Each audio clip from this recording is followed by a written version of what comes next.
political war over mail-in voting in America just escalated again, and this latest court decision could have massive consequences ahead of the 2026 midterm elections.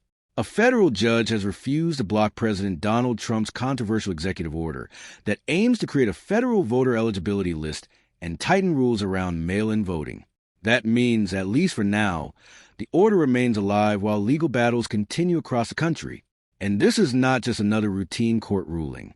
This case goes directly to the heart of one of the biggest political fights in America today. Who controls elections? The federal government, the states, or the president? Do not forget to subscribe, like, and share for more updates. Thanks. What happened? U.S. District Judge Carl Nichols declined requests from Democrats and voting rights groups to temporarily stop Trump's executive order from moving forward. The judge argued that the administration has not yet fully implemented the order, meaning challengers could not yet prove immediate harm.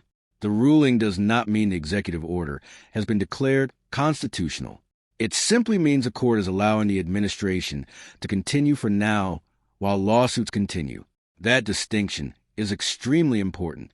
Many headlines are making it sound like Trump already won the case completely. That is not true.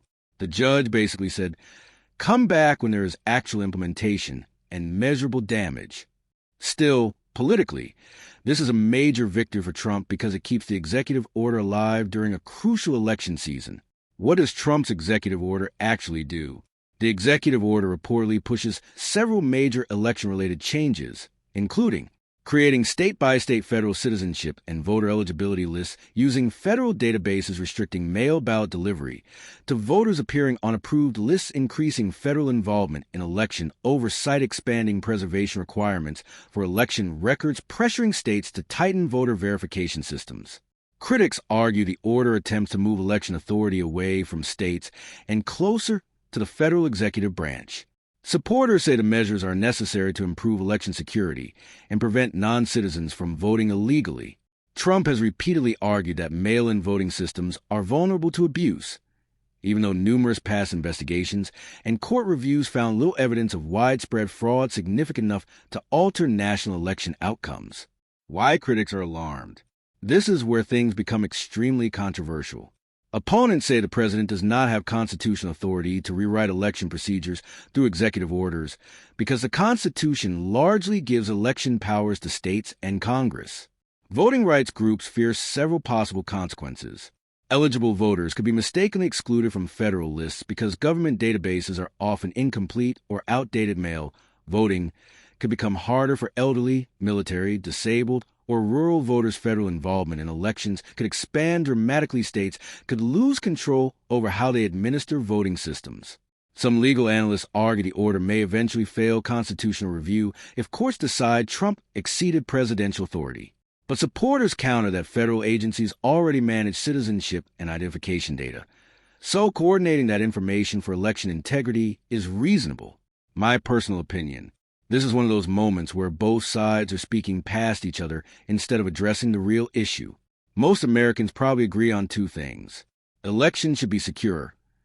Legitimate voters should not face unnecessary barriers. The problem is that America's election debate has become so toxic that every reform is immediately treated as either saving democracy or destroying democracy. Personally, I think the biggest danger here is not only the executive order itself. It is a growing trend of presidents trying to reshape election systems using executive power instead of Congress. That applies to both parties. When presidents start governing elections through executive orders, every future election becomes vulnerable to dramatic rule changes depending on who occupies the White House. And that is dangerous long term. At the same time, Democrats may be underestimating how much public concern still exists about election security. Even if claims of widespread fraud remain unsupported, many voters genuinely want tighter verification systems.